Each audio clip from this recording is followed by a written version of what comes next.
This video is all about how Goliath could not be more than 10 feet tall. In previous videos I've made about Goliath, I mentioned that there is a range of height that can be interpreted from 6 cubits in a span. This is because there is a range of just how long a cubit was in antiquity, and we don't know which cubit the biblical authors were using. I have further mentioned that Goliath's height could not have exceeded 10 feet. Really, over 9 feet tall is problematic, but I gave him a few inches over the tallest recorded man in history, Robert Wadlow. This video provides my rationale for my assumption. Growing beyond the height of 10 feet and remaining bipedal would require significant changes in human anatomy that would take our potential giant out of the realm of being human. This is due to the square cube law. This law was first observed by Galileo. Imagine a cube. It has 6 sides, the square being but one of those sides. The square cube law is the observation that as you scale up dimensions, like our giant getting taller for example, the area of the object increases proportional to the square of the length, while the volume increases proportional to the cube of length. In simple terms, doubling the area of the square would quadruple the area of the square, but would octuple the volume. This fundamental relationship has enormous significance in the sizes and shapes of animals. Doubling the height of our giant would octuple his body mass. Therefore, our giant would need to have wider legs, a stronger skeleton, and a much larger muscle structure to support the massive weight of this creature. The circulatory system would also have to be modified, perhaps to something akin to that of a giraffe. The heart would also need to be much larger to be able to pump blood through this huge body. This creature would be slow moving due to the laws of gravity and have impaired cognitive abilities due to the velocity factor. In short, this potential giant would no longer be classified as a human.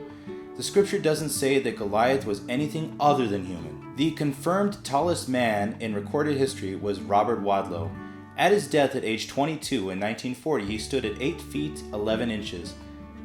My estimates of Goliath's height would make him a few inches taller using the small measurement of a cubit for the measurement of 6 cubits in a span. For more info as to how tall Goliath was, check out this video right up here.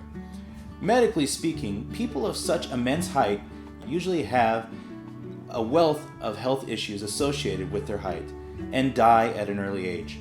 According to Professor John Wass, a specialist in acrogomalic gigantism at the University of Oxford, it would be an impressive feat for a person over 9 feet tall to achieve longevity.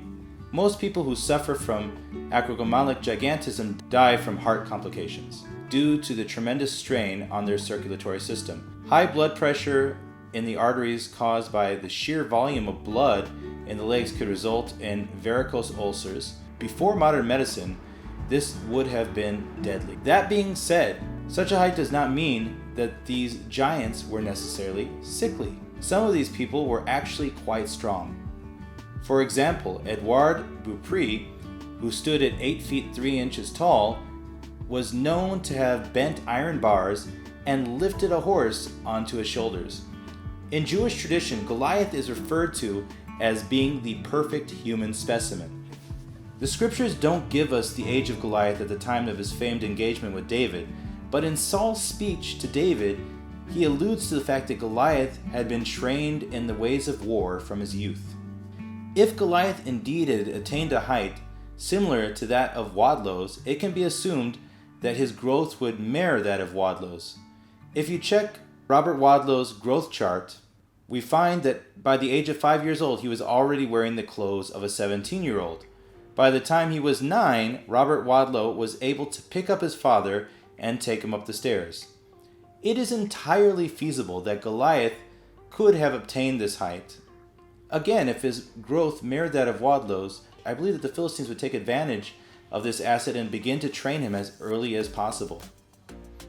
Although Wadlow walked with a cane and wore leg braces, he was strong and athletic for short spurts of time.